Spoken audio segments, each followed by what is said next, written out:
ଶ୍ରୋତାବନ୍ଧୁ ଭଗବାନ ଗୌତମ ବୁଦ୍ଧ ଏସିଆର ଆଲୋକ। ବୌଦ୍ଧ ଧର୍ମର ପ୍ରତିଷ୍ଠାତା ଗୌତମ ବୁଦ୍ଧଙ୍କ ଜୀବନ ଗାଥାକୁ ନେଇକି ଅନେକ ରୋମାଞ୍ଚକର କାହାଣୀ ସବୁ ରହିଛି। ମାଲେସିଆର ବିଶିଷ୍ଟ ବୌଦ୍ଧ ଭିକ୍ଷୁ କେ ଶ୍ରୀ ଧମ୍ମାନନ୍ଦ ମହାଥେରା ମାଲୟ ଭାଷାରେ ସାଧାରଣ କିଶୋର କିଶୋରୀଙ୍କ ନିମନ୍ତେ ବୁଦ୍ଧଙ୍କ ଜୀବନୀ ସମ୍ପର୍କରେ ଏକ ଉଚ୍ଚକୋଟୀର ପୁସ୍ତକ ରଚନା କରିଥିଲେ। ଇଂରାଜୀରେ ତାହାକୁ ଲାଇଫ୍ ଅଫ୍ ଦି ବୁଦ୍ଧ ଶୀର୍ଷକରେ 2022 ମସିହାରେ ଅନୁସୃଜନ କରିଥିଲେ ଭିକ୍ଷୁ ଶ୍ରୀ ଧମ୍ମା। ଶ୍ରୋତାବନ୍ଧୁ ଓଡ଼ିଆ ଭାଷାରେ ବୁଦ୍ଧ କାହାଣୀ ଶୀର୍ଷକରେ ଅନୁବାଦ କରିଛନ୍ତି ବୁଦ୍ଧ ବଚନ ଟ୍ରଷ୍ଟ।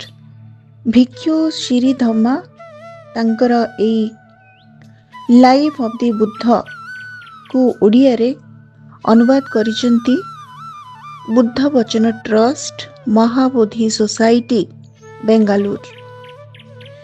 ଓଡ଼ିଆ ଭାଷାରେ ବୁଦ୍ଧ କାହାଣୀ ଶୀର୍ଷକ ରହିଛି। ଏହାର ଲେଖକ ଡକ୍ଟର ସାରଙ୍ଗଧର ତ୍ରିପାଠୀ। ଆଜି ଆପଣମାନଙ୍କ ଉଦ୍ଦେଶ୍ୟରେ ବୁଦ୍ଧ କାହାଣୀର ଏକ ଶୀର୍ଷକ ବୁଦ୍ଧ ଏବଂ ଅସୁସ୍ଥ ଭିକ୍ଷୁ। ଲେଖକ ଡକ୍ଟର ସାରଙ୍ଗଧର ତ୍ରିପାଠୀ।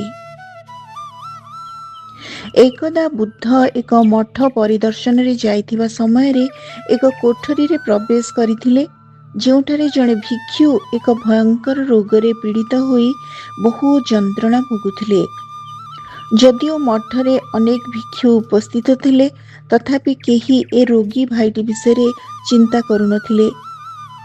ବୁଦ୍ଧ ତାଙ୍କର ଏ ଦୟନୀୟ ଅବସ୍ଥା ଦେଖି ସଙ୍ଗେ ସଙ୍ଗେ ତାଙ୍କର ସେବା କରିବାକୁ ଲାଗିଲେ। ସେ ଆନନ୍ଦଙ୍କୁ ଡାକିଲେ ଏବଂ ସେମାନେ ମିଶି ପୀଡ଼ିତ ବ୍ୟକ୍ତିଙ୍କୁ ସ୍ନାନ କରାଇଲେ ଓ ତାର ଯନ୍ତ୍ରଣାର ଉପଶମ କଲେ। ତତ୍ପରେ ସେମାନେ ତାଙ୍କୁ ତାଙ୍କର ଅପରିଷ୍କାର ଶଯ୍ୟାରୁ ଉଠେଇ ନେଇ ଏକ ଆରାମଦାୟକ ସ୍ଥାନରେ ବିଶ୍ରାମ କରାଇଲେ।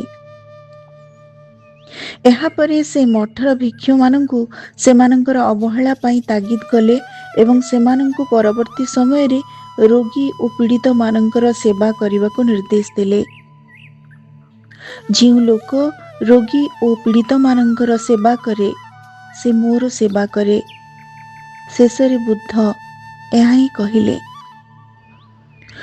ଶ୍ରୋତାବନ୍ଧୁ, ଆଜି ଆମେ ଶୁଣୁଥିଲେ ବୁଦ୍ଧ କାହାଣୀର ଏକ ସୁନ୍ଦର ଉପାଦେୟ ଶୀର୍ଷକ ବୁଦ୍ଧ ଏବଂ ଅସୁସ୍ଥ ଭିକ୍ଷୁ, ଯାହାର ଅନୁବାଦକ ଅଧ୍ୟାପକ ସାରଙ୍ଗଧର ତ୍ରିପାଠୀ, ଯିଏକି